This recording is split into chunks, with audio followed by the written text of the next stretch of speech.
Merci beaucoup Isabelle. Je tiens d'abord à remercier aussi l'ensemble de l'équipe de l'Osmothèque et tout particulièrement toi Isabelle qui a été la cheville ouvrière de cette première journée de rencontre. Alors comme il a été dit tout à l'heure, le célèbre épisode de la Madeleine de Proust, plongé dans une tasse de thé dont le parfum ressuscite le monde ancien de Combray, est devenu un lieu commun abondamment mobilisé pour illustrer le pouvoir mnésique des odeurs. Pourtant, si l'on veut rendre un juste hommage à l'auteur de la recherche du temps perdu, en cette année de commémoration du centenaire de sa mort, eh bien, si on veut rendre un juste hommage, il faut reconnaître que cet exemple rebattu n'appartient pas à un registre strictement olfactif et n'est pas chimiquement pur. En effet, il plaide tout autant, si ce n'est davantage, en faveur de la puissance mnésique du goût, puisque l'odeur et la saveur se trouvent ici irrémédiablement mêlées, comme le suggère d'ailleurs la polysémie du mot parfum, qui renvoie aussi bien à une sensation sapide qu'à une sensation olfactive. Et d'ailleurs, Proust confirme cette liaison indissoluble entre saveur et odeur, puisqu'immédiatement après cette séquence de la Madeleine, il écrit, je cite ici du côté de chez Swann, « Mais quand d'un passé ancien rien ne subsiste, après la mort des êtres, après la destruction des choses, seule, plus frêle, mais plus vivace, plus immatérielle, plus persistante et plus fidèle, l'odeur et la saveur restent encore longtemps comme des âmes, à se rappeler, à attendre, à espérer sur la ruine de tout le reste, à porter sans fléchir sur leurs gouttelettes presque impalpables l'édifice immense du souvenir. » Fin de citation.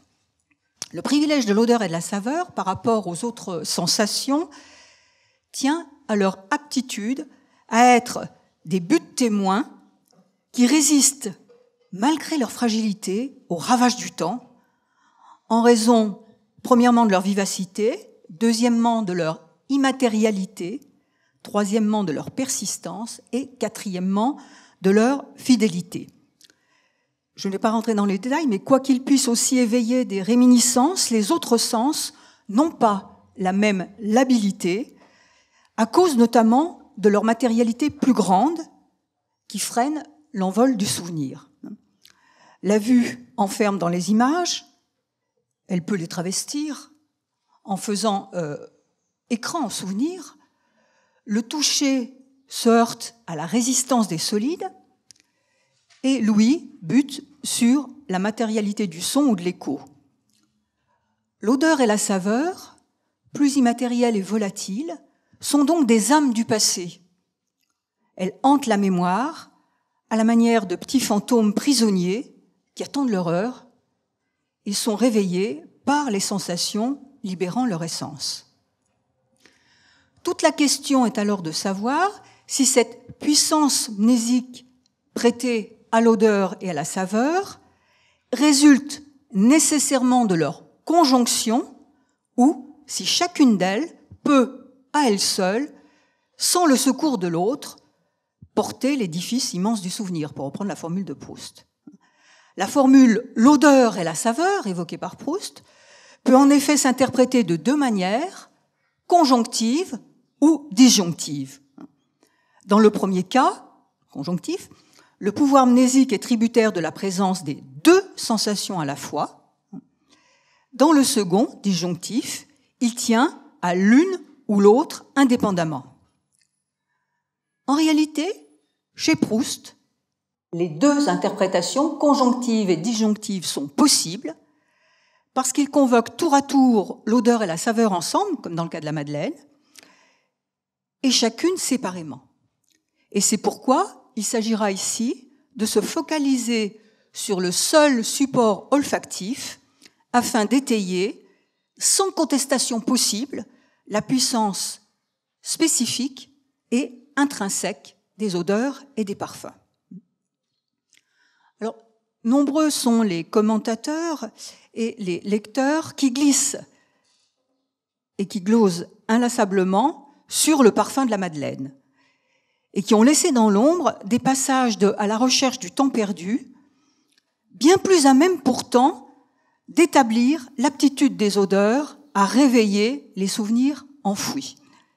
C'est la raison pour laquelle il me semble nécessaire aujourd'hui de revenir sur un de ces passages qui attestent de ce pouvoir olfactif propre, passage qui est tout particulièrement instructif parce qu'il permet de réviser des jugements tout faits et de repenser à nouveau frais les rapports entre mémoire et parfum.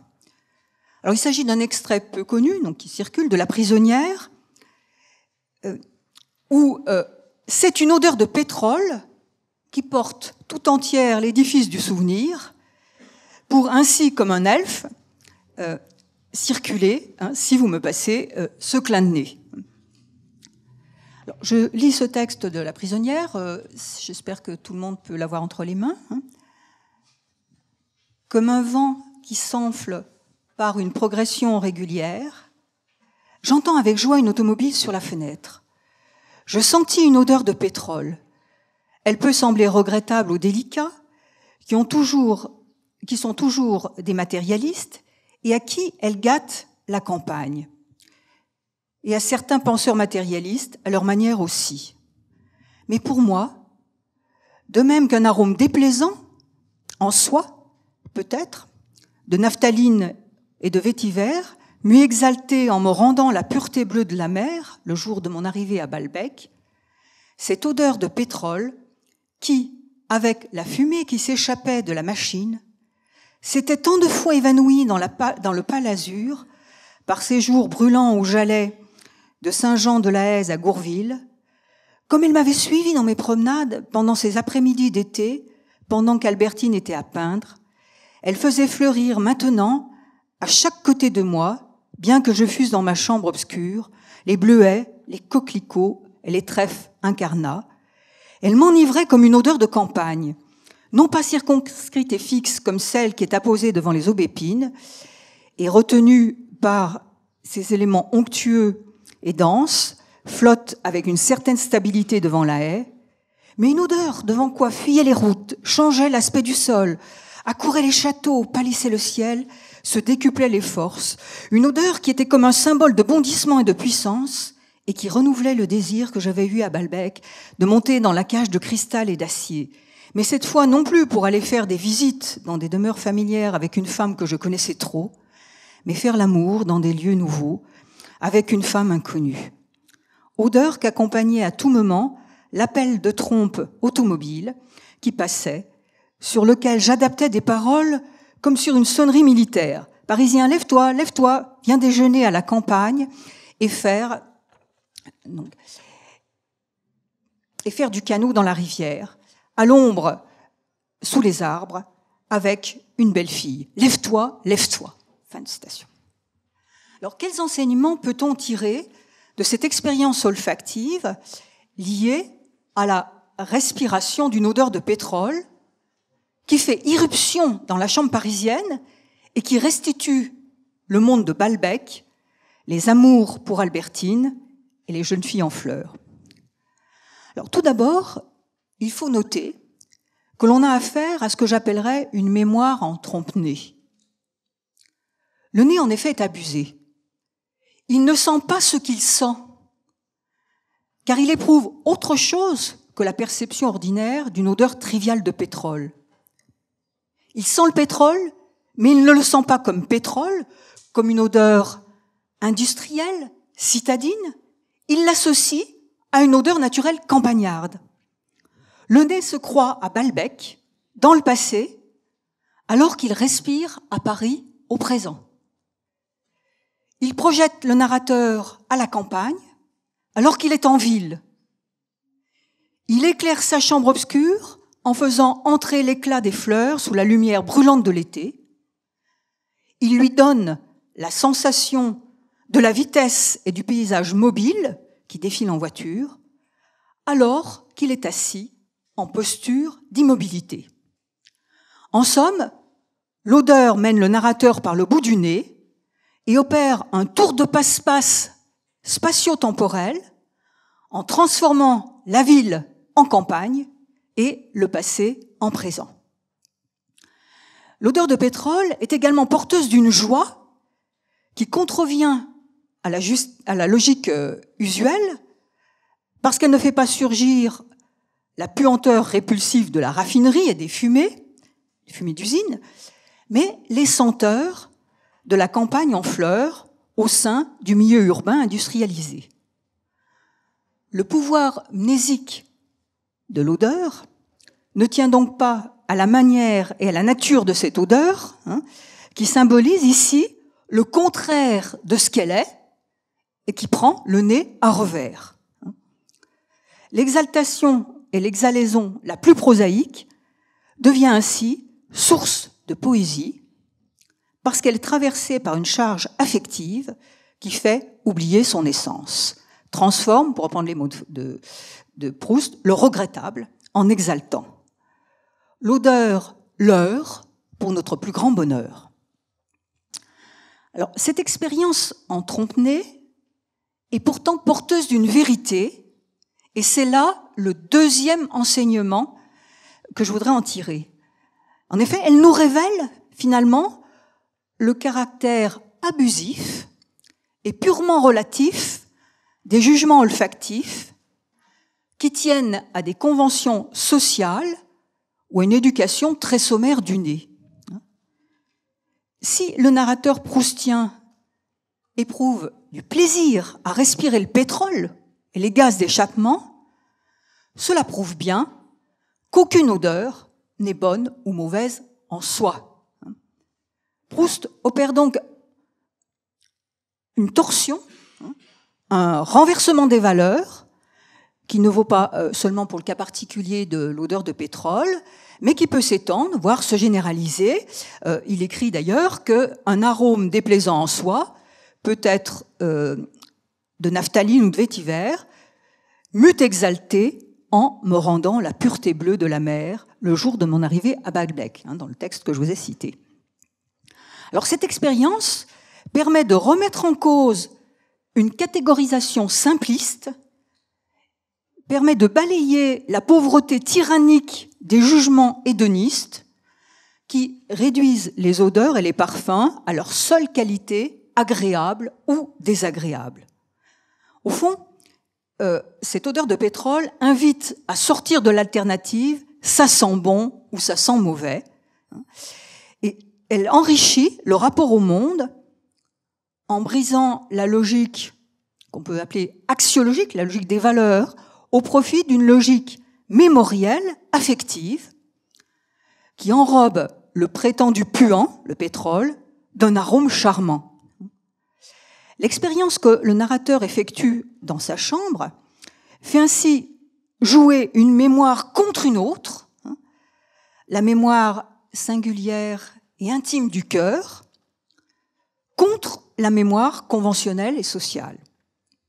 Les associations mnésiques premières, liées à l'inculcation des jugements associant une valeur positive ou négative à tel ou tel type d'odeur, ces associations sont battues en brèche par de nouveaux circuits de liaison qui brouillent les repères initiaux et définissent une cartographie plus complexe et plus riche des odeurs.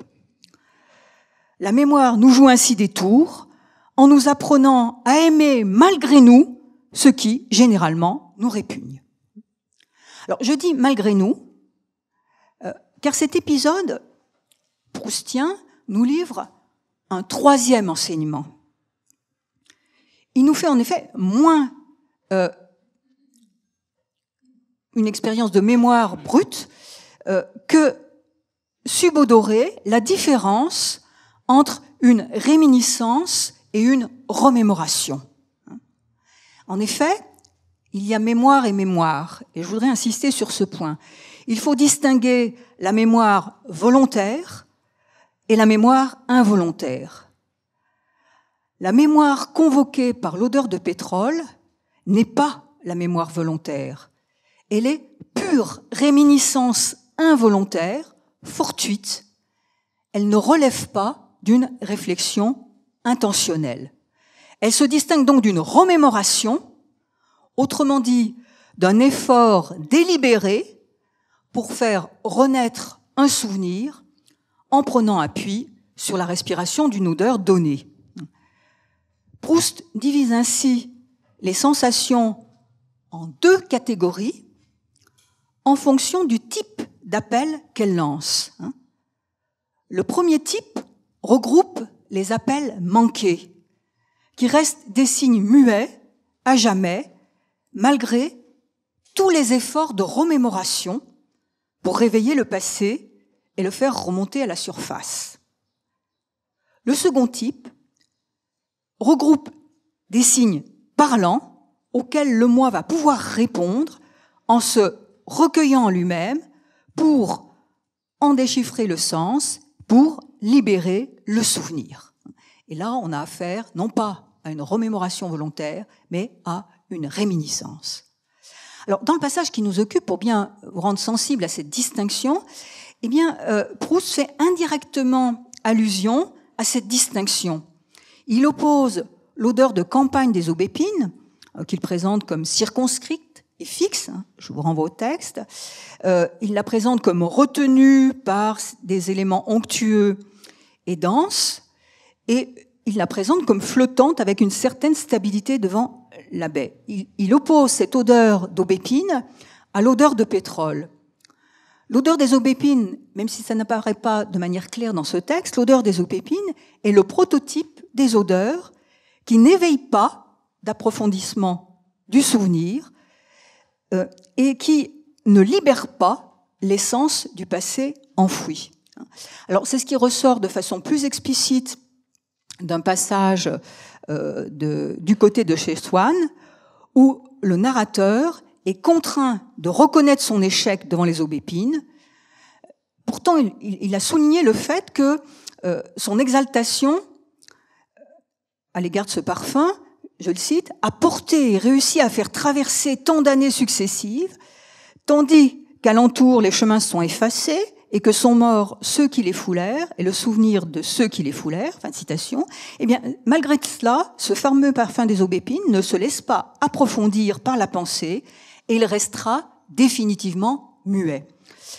Je cite le texte qui suit. « J'avais beau rester devant les aubépines, à respirer, à porter devant ma pensée, qui ne savait ce qu'elle devait en faire, à perdre, à retrouver leur invisible et fixe odeur, à munir au rythme que jetaient leurs fleurs ici et là une allégresse juvénile à des intervalles inattendus, comme certains intervalles musicaux, elle m'offrait indéfiniment le même charme avec une profusion inépuisable, mais sans me laisser approfondir davantage, comme ces mélodies que l'on rejoue 100 fois de suite, sans descendre plus avant dans leur secret. » Fin de citation.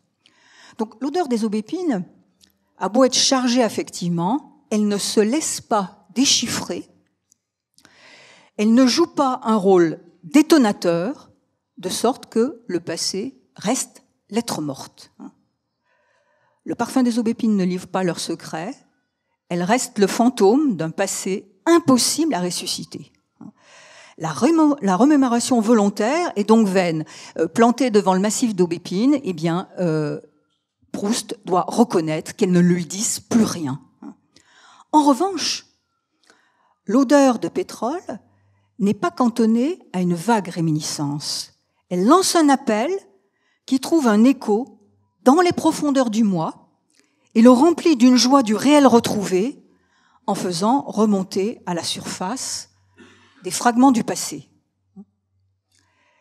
Mais cette mémoire involontaire qui échappe aux efforts de l'intelligence pour reconstruire le passé n'est pas, à strictement parler, une expérience de nature temporelle et n'a rien à voir avec la démarche d'un historien reconstituant le passé.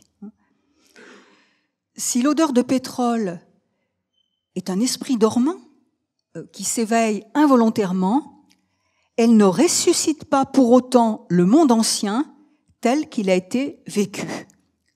Elle ne permet ni de revivre le passé, ni de rattraper le temps perdu. L'expérience mnésique offerte par le pétrole n'est pas une expérience temporelle, mais extratemporelle. Et c'est là le dernier enseignement que je voudrais tirer de cette analyse. L'odeur de pétrole remplit le narrateur d'une joie inexpliquée, qui est en réalité le fruit d'une contemplation d'éternité. Cette joie, c'est le signe du réel retrouvé, d'une expérience extratemporelle où le passé empiète sur le présent, notamment par exemple en laissant fleurir dans la chambre les bleuets, les coquelicots et les trèfles incarnats de jadis. Il empiète sur le présent parce qu'il fait défiler les routes à toute vitesse, au point de griser le narrateur immobile au fond de son lit.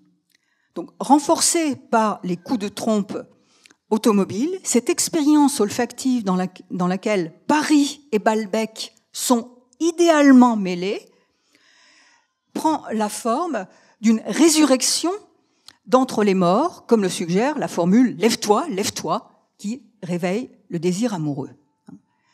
Donc cette expérience, si elle évoque le monde lumineux de Balbec, le désir vague des jeunes filles en fleurs, l'amour pour Albertine et les promenades en toute liberté par les après-midi brûlants, elle n'est nullement la reconstitution d'un passé à l'identique. Symbole de bondissement et de puissance, l'odeur de pétrole, c'est une image mobile de l'éternité. Elle livre une essence qui est une essence hors du temps, l'essence du désir amoureux, qui n'est pas revécue à l'identique, mais renouvelée.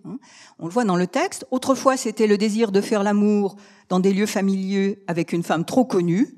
Cela devient à présent le désir de faire l'amour dans des lieux nouveaux avec une inconnue. La sensation éprouvée est donc à la fois semblable et différente au présent et au passé. Et c'est pourquoi elle affranchit du temps et donne lieu à une contemplation joyeuse d'éternité. C'est ce que confirme un passage plus général où le narrateur s'interroge sur les causes de cette joie qui l'envahit au moment où il éprouve certaines sensations comme le parfum de la madeleine, l'odeur des brindilles ou l'odeur de pétrole. Je cite ici le temps retrouvé. Cette cause, je la devinais en comparant ces diverses impressions bienheureuses et qui avaient entre elles ceci de commun que je les éprouvais à la fois dans le moment actuel et dans un moment éloigné, jusqu'à faire empiéter le passé sur le présent, à me faire hésiter à savoir dans lequel des deux je me trouvais. Au vrai, l'être qui goûtait en moi cette impression la goûtait en ce qu'elle avait de commun dans un jour ancien et maintenant, dans ce qu'elle avait d'extra-temporel, un être qui n'apparaissait que quand, par une de ces identités entre le présent et le passé, il pouvait se trouver dans le seul milieu où il put vivre, jouir de l'essence des choses, c'est-à-dire en dehors du temps. Fin de citation. Il est donc clair que les impressions sensibles, cette expérience olfactive, qui vont devenir la matière de l'œuvre d'art, reposent sur l'expérience d'une identité entre le passé et le présent, qui abolit l'ordre du temps, qui supprime toute crainte de l'avenir. Et donc, aussi fugitive soit-elle, cette expérience extratemporelle d'une jouissance de l'essence des choses n'est pas vraiment une expérience de mémoire au sens chronologique. C'est en réalité une contemplation de l'éternité, comme le confirme le narrateur. Je cite toujours le temps retrouvé. Ce que l'être, par 3 et 4 fois ressuscité en moi, venait de goûter, c'était peut-être bien des fragments d'existence soustraites au temps, mais cette contemplation, quoique d'éternité, était fugitive. C'est la raison pour laquelle le nez est une fois de plus bien trompé. Il croit faire une expérience de mémoire alors qu'il odore fugitivement l'éternité.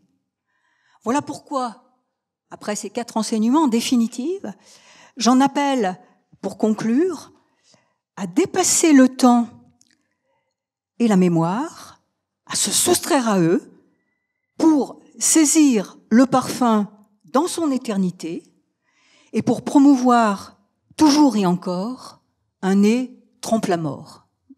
Merci pour votre attention.